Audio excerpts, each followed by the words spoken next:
வணக்கம் நண்பர்களே. இன்றைக்கி பார்த்தீங்கன்னா நம்ம எங்கே வந்து இருக்கிறோம்னா தருமபுரி மாவட்டத்தில் இருக்கக்கூடிய ஒரு அருமையான கோவிலுக்கு தான் நம்ம வந்து இருக்கிறோம். தட்சிண கால காசி காலபைரவர் திருக்கோவிலுக்கு தான் நம்ம வந்து இருக்கிறோம்.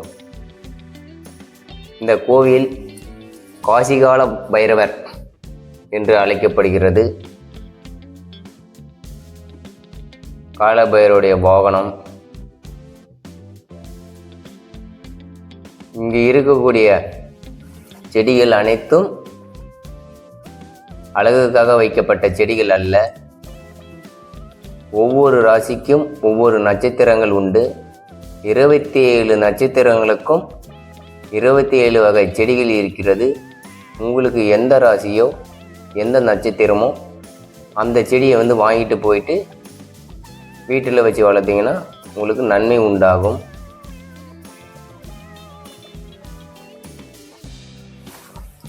ஏன் நம்ம காசிகால பைரவர் என்று அழைக்கப்படுகிறது பார்த்தா, அதியமான் என்கிற மன்னன் போரில் வந்து தோற்றுக்கொண்டே இருக்கிறார். அப்படி தோற்றுக்கொண்டே இருக்கும் பொழுது ஏன் நம்ம போரில் வந்து தோற்றுக்கினே இருக்கிறோம், ஜெயிக்கிறதுக்கான வழி என்ன என்று மகாமுனிவரிடம் கேட்டபொழுது அவர்கள் காலபைரவர் கோவில் ஒன்று அமைத்து வழிபட வேண்டும் என்று கூறுகின்றனர். ஆனால் உலகிலே காசியில் மட்டும்தான் காலபைரவருக்கு கோவில் இருக்கிறது என்று கூறுகின்றனர். நீங்கள் பிரதிஷ்டை செய்யும் சிலையை எடுத்து சென்று காசியில் வைத்து வழிபட்டு விட்டு எடுத்து வந்து வணங்க வேண்டும் என்று கூறுகின்றனர். உடனே அதியமான் மன்னனும் காசிக்கு சென்று சிலையை எடுத்துக்கொண்டு போய் பிரதிஷ்டை செய்து எடுத்து வந்து வழிபடுகிறார்.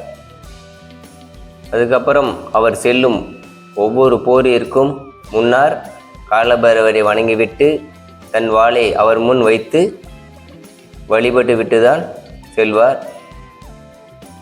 நிறைய போரில் அவர் வந்து அதுக்கப்புறம் வந்து பார்த்திங்கன்னா வெற்றி பெறுகிறார். கோவிலில் எப்போ பூஜைன்னு நோட்டிஃபிகேஷன் இருக்குது, பார்த்து தெரிஞ்சுக்கோங்க. காலபைரவர் கோவில் நம்ம வந்து பார்த்திங்கன்னா இப்போ பொது தரிசன வழியாக தான் நம்ம போக போகிறோம். பொது தரிசன வழியாக போகும்போது பார்த்திங்கன்னா காலபைரவருடைய வாகனமான உண்மையான ஒரு நாயை சங்கிலி போட்டு கட்டி வைத்திருந்தால் எப்படி இருக்குமோ அதுபோல் ஒரு நாய் சிலை இருக்கிறது. அருகில் மயில் சிலையும் இருக்கும். இந்த கோவிலுக்கு பார்த்தீங்கன்னா பொது வழி தரிசனம் 100 ரூபாய் கட்டணம் செலுத்தி போகக்கூடிய தரிசன வழி, 250 ரூபாய் கட்டணம் செலுத்தி போகக்கூடிய தரிசன வழி என்று 3 வழி இருக்குது. நம்ம வந்து பொது தரிசன வழியை தான் நம்ம போக போகிறோம். போய் காலபைரவரை வணங்க போகிறோம். இந்த காலபைரவரை வணங்கினால் அனைத்து கஷ்டங்களும் தீரும், வாழ்வில் இன்பம் பொங்கும். பூசணி தட்டு வழிபாடு எப்படின்னு நான் பின்னாடி உங்களுக்கு சொல்கிறேன் ஃப்ரெண்ட்ஸ். இப்போது நம்ம கோவிலுக்கு போய் சாமி கும்பிட்டு வெளியே வந்து உங்களுக்கு அந்த தட்டு வழிபாடை பற்றி சொல்கிறேன்.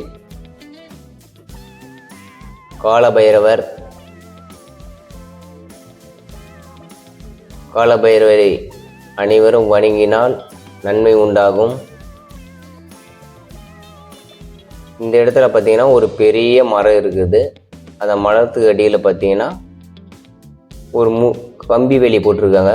அந்த கம்பி வேலியை சுற்றி நிறைய பூட்டு போட்டிருப்பாங்க.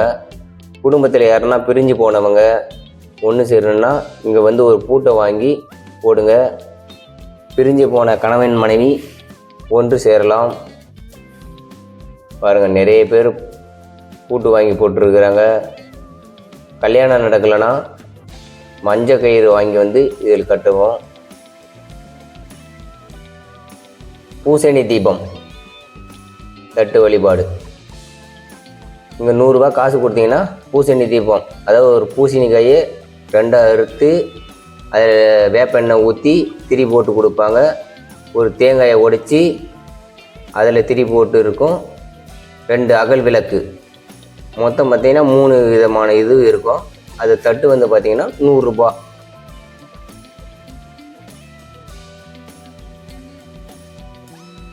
வருகக்கூடிய பக்தர்கள் போடுகிற அந்த பூசணி தீபம் வைக்கக்கூடிய இடம்.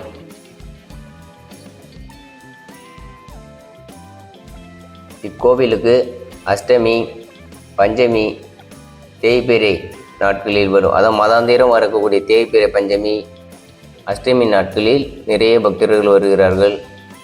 நீங்கள் எப்போ போகிறதா இருந்தாலும் அஷ்டமி, தேய்பிறை, பஞ்சமி நாட்களில் போங்க. காலபைரவருக்கு உகந்த நாட்கள். பூசணி தீபம் வாங்கி நீங்களும் வந்து விளக்க போட்டு சாமி கும்பிடுங்க. உங்களுக்கு இருக்கக்கூடிய அனைத்து பிரச்சனைகளும் தீர்ந்து போகும். நாம் இப்போ வெளியே வந்துட்டோம்.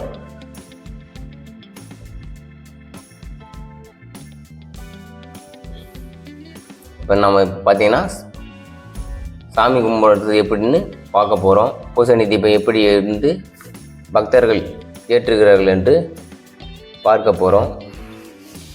கொடிக்கம்பம். பக்தர் ஒருவர் பூசணி தீபம் வழிபாடு எப்படி செய்கிறார் என்று நீங்களே பாருங்கள். நீங்கள் போனாலும் எப்படி வழிபாடு செய்யணும்னு பார்த்து தெரிஞ்சுக்கோங்க. தீபம் ஏற்றி வழிபாட்டால் அனைத்து கஷ்டங்களும் தீர்ந்து மனதில் மகிழ்ச்சி உண்டாகும். காலபைரவர் நமக்கு துணையாக இருப்பார். காலபைரவர் முன் நம் மண்டியிட்டு வணங்கினால் அனைத்து கஷ்டங்களும் தீர்ந்து போகும். முதலில் அகல் விளக்கை ஏற்ற வேண்டும். இரண்டாவது பூசணி விளக்கை ஏற்ற வேண்டும். மூன்றாவது தேங்காய் விளக்கை ஏற்ற வேண்டும். ரொம்ப அழகாக இந்த பெண்மணி சாமி கும்பிடுறாங்க. இவங்க பார்த்தீங்கன்னா கோவிலுக்கு வந்த ஒரு பக்தர். கணவன் மனைவியும் வந்து சாமி கும்பிட்டாங்க. இவர்கள் வேண்டியதை அருள வேண்டும் என்று காலபைரவரை நாங்களும் சேர்ந்து வணங்குகிறோம். இக்கோவில் தருமபுரியிலிருந்து 8 கிலோமீட்டர் தொலைவிலும், தருமபுரி கலெக்டர் ஆஃபீஸில் இருந்து சென்றீங்கன்னா 4 கிலோமீட்டர் தொலைவிலும் இக்காலபைரவர் கோயில் இருக்கிறது. காலபைரவருக்கு மிகவும் பிடித்த மாலை வில்வ மாலை, அலேரி மாலை வாங்கிட்டு போயிட்டு நீங்கள் சாமி கும்பிடலாம்.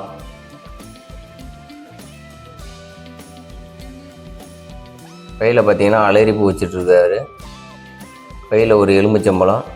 இந்த கோயிலுக்கு உள்ளே வரும் முன்பே பெண் ஒருவர் கை கால் வலி, முழங்கால் வலி அப்படின்னு சொன்னீங்கன்னா ஒரு எலுமிச்சம்பழம் தலையை சுற்றி நசுக்குவாங்க. அப்போயே பார்த்தீங்கன்னா உங்களுக்கு கை கால் வலி போயிடும். அதுக்கு பார்த்தீங்கன்னா கட்டணம் வந்து 10 ரூபா வாங்குவாங்க. விலைக்கேற்றி முடிச்சிட்டாங்க.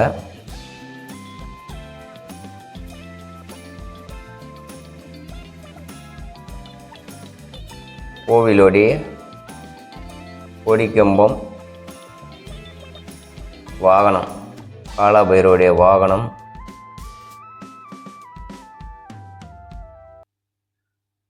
அந்த அலேரி பூவை அதில் வச்சு ஊதுபத்தி ஏற்றி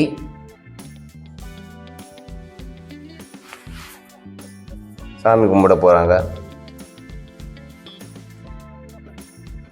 இந்த கோவிலில் திருவுண்ணநாழி, இடைநாழி என 2 மண்டபம் உள்ளது. கோவில் பார்த்தீங்கன்னா தெற்கு பார்த்த மாதிரி தான் இக்கோவில் வந்து அமைந்துள்ளது. திருவுண்ணநாழி காலபைரவர் 4 கைகள் கொண்டவர். தனது வாகனம் நாயுடன் தான் நமக்கு காட்சி தருகிறார். காசிகால காலபைரவர்.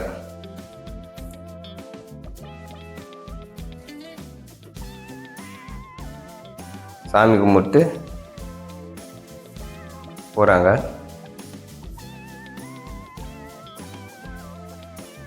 நீங்களும் வந்தீங்கன்னா குடும்பத்தோடு வந்து வணங்குங்க.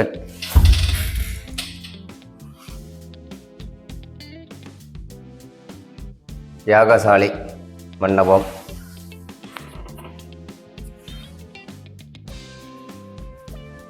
இதுதான் அந்த யாகசாலை. காலபைரவர் வாகனம், மகாமுனிவர்,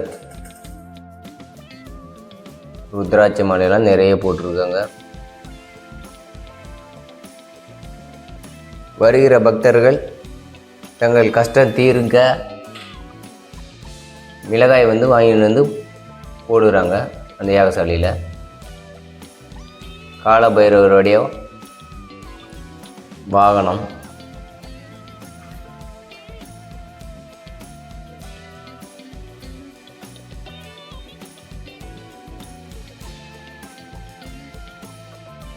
கோவில் கொடிக்கம்பம். அபிஷேக பொருட்கள் விவரம்னு சொல்லிட்டு நோட்டீஸ் போர்டு போட்டிருக்காங்க. நீங்கள் இந்த கோயிலுக்கு போனீங்கன்னா அபிஷேகம் பண்ணுறதுக்கு பார்த்தீங்கன்னா 250 ரூபா கட்டணம் செலுத்துனீங்கன்னா அபிஷேகத்துக்கு உண்டான அனைத்து பொருட்களும் தருவாங்க.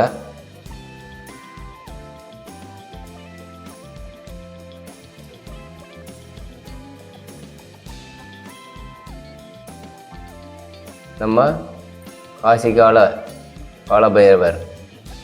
காலபைரவர் சன்னதி. உங்களுக்கு இந்த வீடியோ பிடிச்சிருந்தா லைக் பண்ணுங்கள், ஷேர் பண்ணுங்கள், கமெண்ட் பண்ணுங்கள். மறக்காமல் நம்ம சேனலை சப்ஸ்கிரைப் பண்ணுங்கள். நம்ம சேனலோடைய நேம் பார்த்தீங்கன்னா 7 is God.